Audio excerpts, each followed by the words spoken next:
This is a probation revocation matter. Yes, Judge.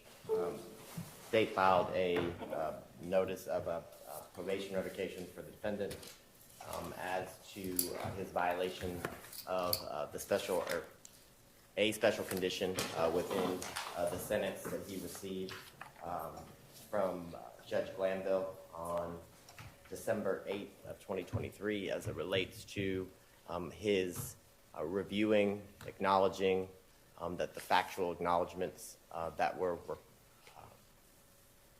a part of the plea agreement in which he entered into on December 8th of 2023. I have a certified copy of the conviction for Your Honor with a certified copy of the indictment, as well as a copy of the transcript of the plea that was taken on December 8th of 2023. An exhibit within that plea transcript is the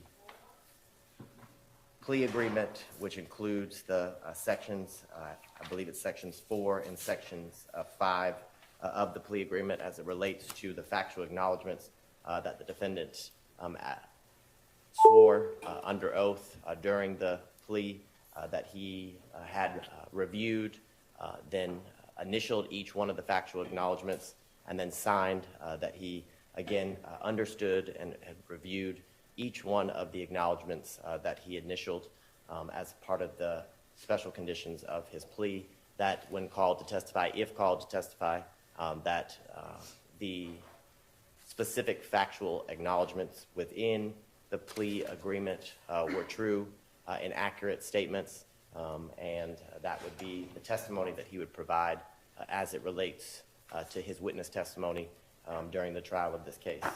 So I would present to the court State's Exhibits 1 and 2, as well as a USB drive of the defendant's testimony on day 124, 125, 126, and I think 127, Your Honor, but all of the defendant's testimony can be found on State's Exhibit 3.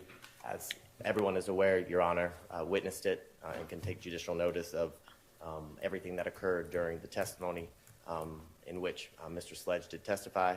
And I believe the court during, I think it was day 125, helped direct the defendant to sections 4 and 5 of the plea agreement during the testimony for him to focus on and read and to go one by one and acknowledge or disavow is the only word I can really think as to being no longer true and testifying under oath that he was violating the special conditions of his probation, Your Honor.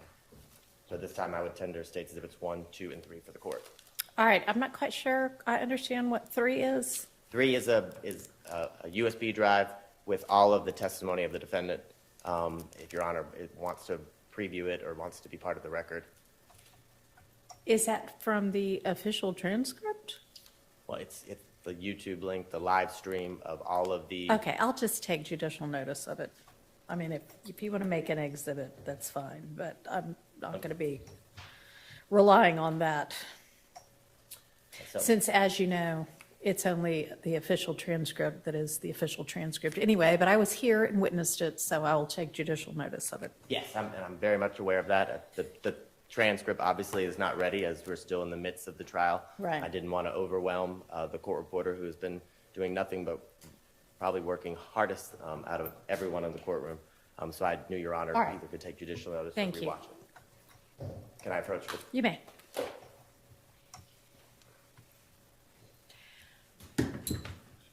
And can you try to use the mic, please? Yes, Your Honor. Can they go to the court reporter? Nothing further from the state at this time, Your Honor. All right. Mr. Wright, Your Honor, may I remain seated or? it's probably easy. You can. It's probably easier to hear you that way. Okay, I think I'm on. Your Honor, if it'll please the court, I believe, and I have already sent to the court defendants 1 through 6. Defendants 1 through 5, I believe, were already I think my emails between myself and Ms. Love came into evidence during our testimony. Came into evidence in the trial of the defendants that are on trial right now. Yes, Your Honor. Yes. So those are sort of resubmissions Okay. of those, but I do think they're already before the court, or the court can potentially take judicial notice of that. What is your Exhibit 6? I think I Well, only got 5. Exhibit 6 is the one thing, and that's just a listing of my emails in December between Oh, myself that's and this Ms. one Love. page? Yes. Okay, it didn't have an exhibit marker on it. I'm sorry, so Judge. that's fine. So succinctly, I thought it best to submit these exhibits. When you look at Exhibits 1, 2. And those are admitted for purposes of this record, which is the probation revocation matter. Thank you, Judge. When you look at Exhibits 1 and 2, what you see going on is plea negotiations in this case started on December 27th between myself and Ms. Love. You can see it's in the evening hours, and that's one reason I wanted to make sure that the sort of the cover page along with the attachment are part of these exhibits. At approximately 4:57 p.m. is when the email first comes in from Ms. Love. You see that a second one, Defendants 2, comes in at 5:06 p.m. And at some point I respond. Those are the only two exhibits or the two drafts which occur on the 27th. However, it's important to note that when you see the response that I send to the email at 5:06, I send that response at 8:42. And I point out specific issues with the draft that need to be revised. Right. Now- Yeah, and I recall we discussed this during the trial of this, the ongoing trial as well. Yes, Your Honor. And the point I won't belabor it is these revisions you actually see being put into the drafts. So by the time you see Defendants 3 and Defendants 4, they note that there's attachments updated to. You see that those very revisions that we requested are being put into the actual drafts. And ultimately, it was Defendant's Exhibit 4 that if you look on Defendant 6, when the email comes in, it says, use this one. That is the agreement that we thought we were executing on the 28th. And remind you, on the 28th, we're in court. This isn't where I'm at my office. I can print it out, look at it, take it to the client like we did on the 27th. On the 28th, On the 28th, both you and Mr. Sledge are in person in this courthouse, right? correct. So the emails, if you notice, I never respond because I'm here. I'm in person. Right. So we would get it and via phone, or if they would give me a draft, to take to him, I would literally go from the conference room back to the holding area. We would go through it, go over it. But the one that we thought was going to be the executed final was the same one that they said on Defendants 4, use this one. But are you testifying now, or are you just recalling Well, for me the testimony from previously during this ongoing trial? I am asking the court to take judicial notice. because I think will testified take to- judicial notice of what both you and Mr. Sledge testified to in the trial. I recall it. Understood. So, ultimately, the last thing that I think we mentioned in our testimony was where we did take issue with some things, we said he'll have a chance to answer the question and to explain.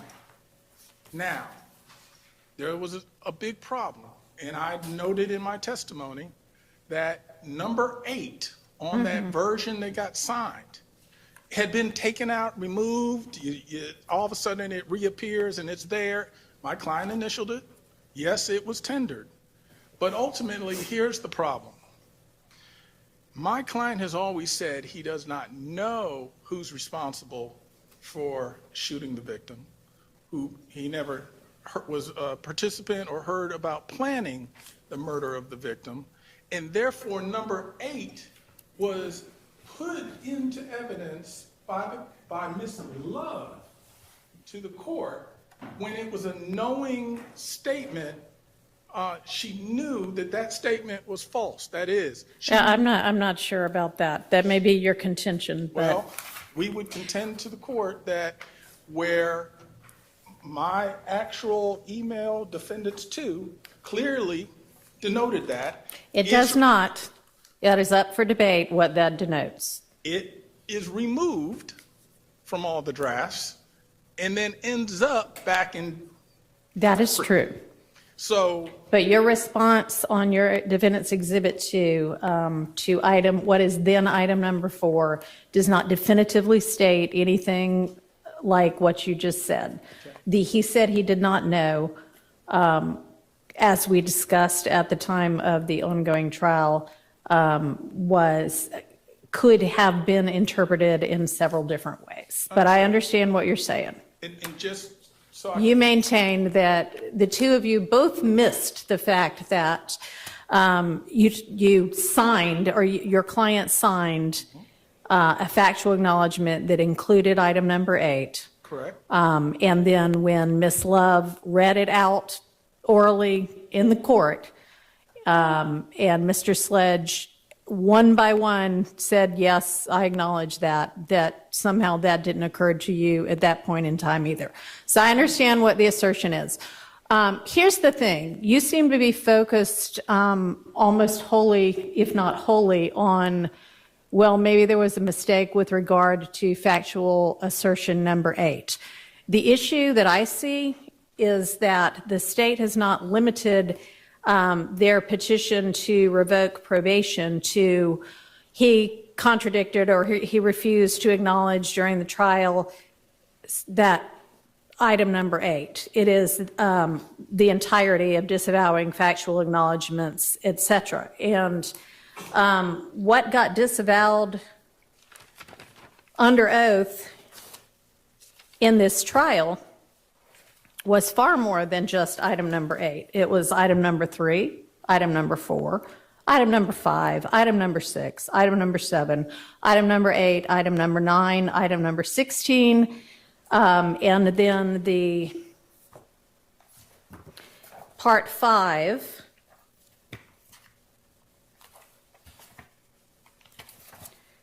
sentencing acknowledgments, number 1, number 2, number 3, number 4, number 5, number 6, and the paragraph underneath asserting that he's read and that they're true and that he understands that he's had an opportunity to discuss it and he voluntarily enters into it, et cetera, et cetera. So even if we entirely disregard item number 8 of the factual acknowledgments, there are still however many other ones that added up to that the state is still relying upon. And I don't see how you get around, and maybe you have a way to get around the rest of it, and I'm certainly willing to listen, but that one thing is sworn to in open court on December 28th of 2022, and then something diametrically opposite of that is sworn to under oath back on September 5th of this year. I understand your concerns, Judge. One of the things that we traveled on after taking the plea was he would be able to explain his answers if he had issues. Can I ask you a question about that? Is there anywhere in the guilty plea agreement in sentencing of your client in December of 2022 where you reserve that, where anybody, the state, the defense, or the court puts on the record that that's part of the understanding? It is not in the written plea agreement, no. All right. However, in evaluating my client for the purpose of this hearing, I don't think the state is denying that that is something that it was understood, understanding it's not in the written plea agreement, but it was understood. And the other thing to also take note of, my client, when asked to make himself available, to meet with the state, to be prepared by the state, at all times would show up and do that. He was never provided or questioned it with any details such as, here, let's go over your plea agreement, these factual allegations, what questions may be asked.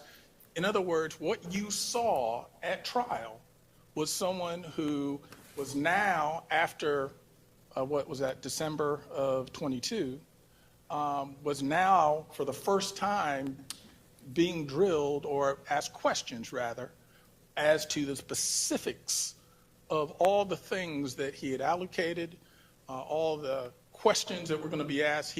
There was no preparation of him. So what you saw was probably frustration on his part at times and shutting down at times on his part. But it was also part of the manifestation of what happens when a witness who's not a lawyer, who's not someone used to this, is getting questions fired at them. And at some point, I think the court can take note that he literally shut down. And some of what the court saw may be more of a manifestation of being overwhelmed as opposed to trying to purposely change or diametrically say something different than what ultimately he allocated initially. So I, in retrospect, wish the state had actually, more than general questions, actually prepped him like you would normally see a witness be prepared and prepped. That did not happen. So you saw a very raw witness recounting things that happened quite some time ago and did not necessarily say things consistent with what he said before. But it wasn't simply for a malicious intent or an intent to deceive. There were several factors, is all I'm indicating, that may well explain why it was so difficult during his testimony. All right, anything else you want to present? Your Honor, not at this time, no. All right. Can the state give me a quick rundown of what this defendant's prior history is, including any prior probation violations? And then I guess I know that the probation officer is on here, so I'd probably need to at some point ask that officer if they would like to be heard as well. And Your Honor, we would defer to probation as it relates to, I know they have a full account of his history as All it right, relates to you know what, probation. I think I'm still on Zoom. Yes, Judge. Yeah. And what's the officer's name? That's Jolly. Oh, it's my regular probation officer from long ago, whom I haven't seen in the last 2.5 months because I've been otherwise occupied.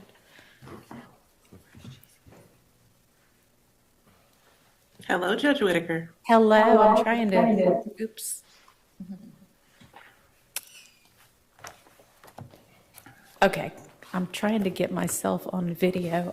I know. So that it's not a disembodied voice. Hang on.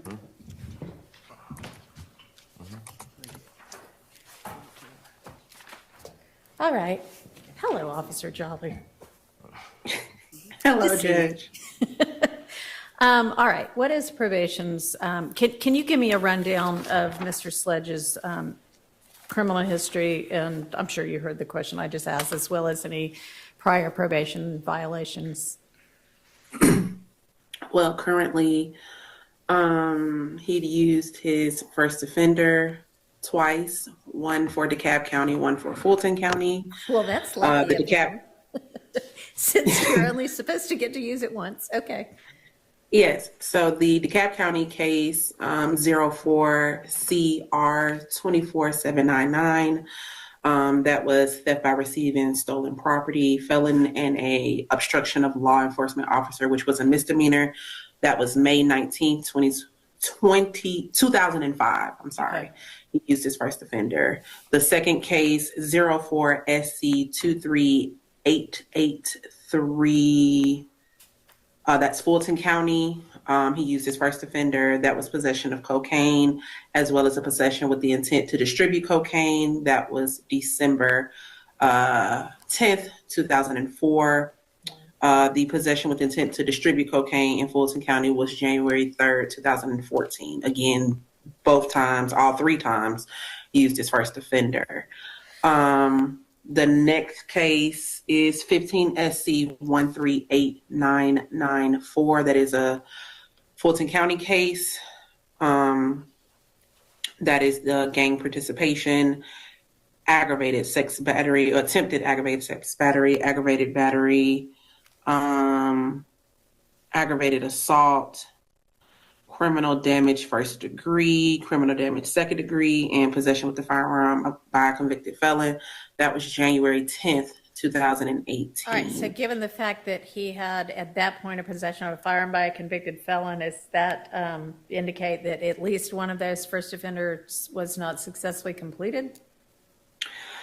One Or are we moment. missing a felony? One moment. He was adjudicated guilty.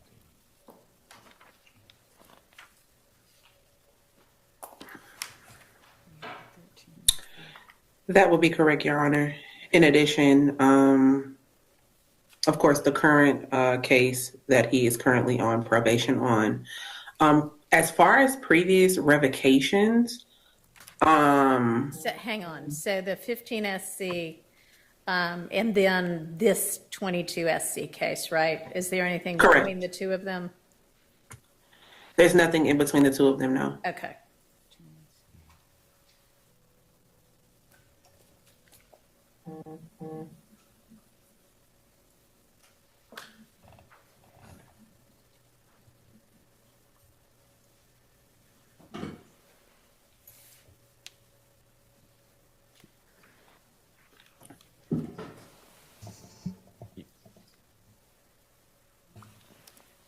Are you looking about prior revocations or prior violations? Yes, at this present time, I don't see any prior revocations. There was one documentation. It's a little bit, I guess, I'm having a hard time understanding what they meant by it. One moment. Judge, while she's pulling that up, there is a 13 SC 123423 out of Fulton County. It's a BGCSA, possession of cocaine with the intent to distribute, where the defendant received 5 years probation on January 7th, 2014, which would be the predicate or basis for the possession of a firearm by a convicted felon of the I 15 figured SC. there had to be something else there. Okay, Sorry, I should have spoken sooner. I apologize. appreciate it.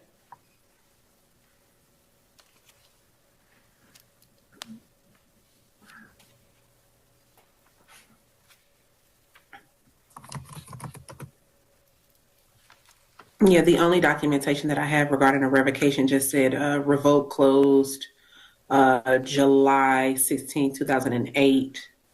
Doesn't really show any actual time served or any time being revoked or continued on probation back in 2008. Okay. So I'm unsure if that's an actual revocation that was completed. Okay, well, yeah, it sounds like maybe that it was revoked, but it was just wrapped up in something else is how I would take that. I don't know, but, or that that a violation was found, but we don't know what that was or anything like that. All right, so does probation have a recommendation in this case? Due to the last minute notification of this probation revocation, I would leave that up to the courts to make that decision. Okay, all right. Well, I find there to have been a violation as alleged, and again, even discounting the item number 8. What is the state's recommendation? In full candor to the court, Your Honor, I'm going to leave it, the state is going to leave it in the full discretion of the court. Your Honor is fully aware of the conditions. Your Honor witnessed the testimony and how it affected the trial of the case, and I'm going to let Your Honor be the full steward of deciding what the penalty should be as it relates to all of the time that Mr. Sledge still has remaining on probation. All right, well, I know that at least, I believe in the petition for revocation, the request is that the entire 30 years be revoked, is that right?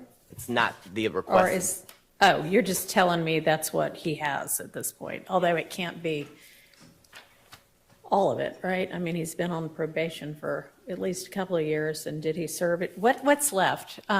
He just started on December 8th of 2023. I think he got credit for the time. I think he was in for 2 years, so he would have 26 and change or 25 and change. I'm sorry, correct, 22. My bad. The exact number.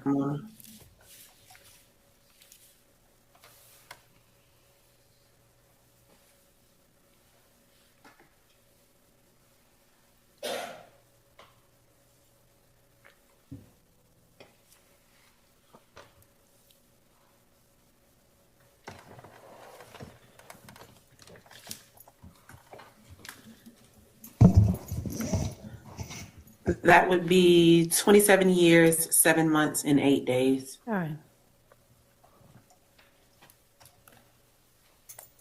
All right, thank you.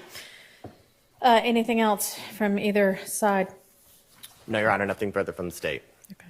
Your Honor, if it'll please the court, I understand the court's ruling that there is a violation.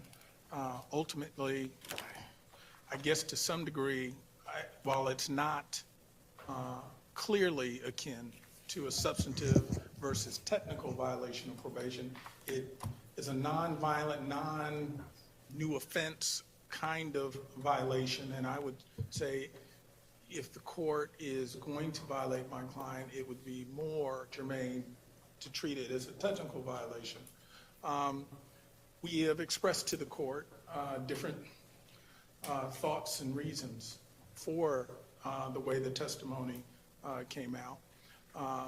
We don't know what effect, if any, one way good or one way bad, that has had. But in terms of his violation, I would ask the court treat it more as a technical. He has one grandchild on the way, one that just came early this year with Ms. Jaquila Freeman. So the point is, he has been staying out of the way. He's been complying with probation.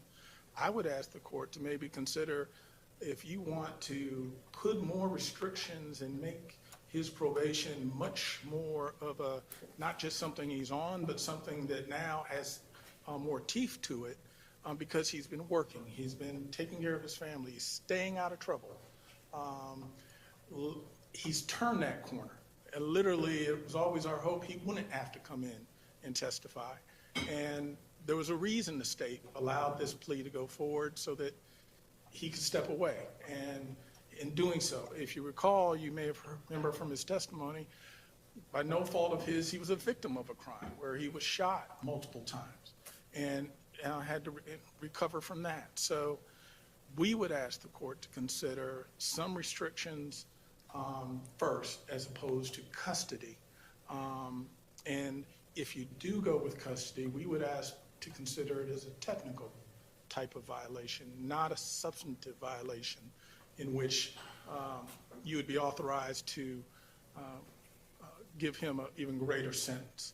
So we would leave it in the discretion of the court, but we're asking again for a non-custodial revocation punishment. Okay, well, I don't view it as a technical violation or akin to a technical violation, considering the solemn oath that he took when he said that he understood every term within the plea agreement, factual acknowledgments, and sentencing acknowledgments, and understood and, in fact, orally answered that he understood when both asked by the prosecutor and the court at his plea hearing that a failure to abide by any of the terms would constitute a violation of the agreement, and he was notified that the entirety of his probation could be revoked.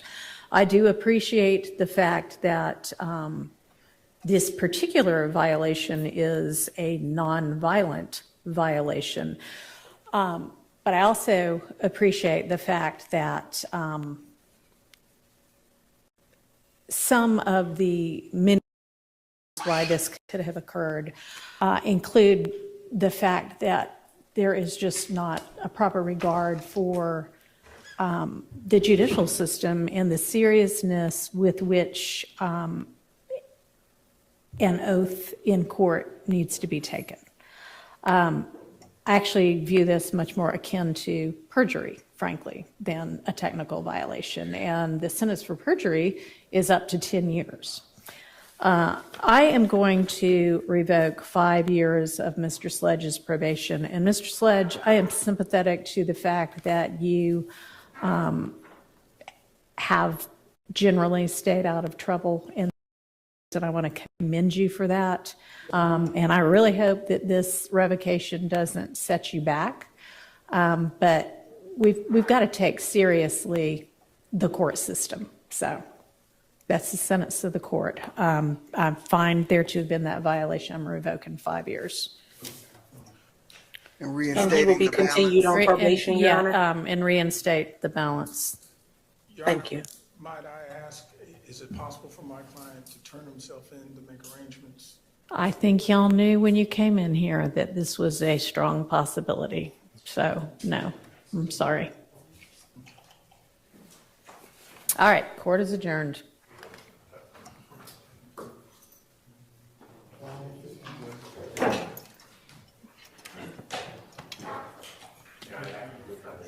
Good seeing you, Judge Whitaker. Yes, thank you. Good to see you. All right, bye. The only person you could hear was Miss Jolly, so the only person you could hear was Miss Jolly. Oh, wow. Not on Zoom. I don't know. The sound in Dolly this had courtroom bad. is... Go to the next room.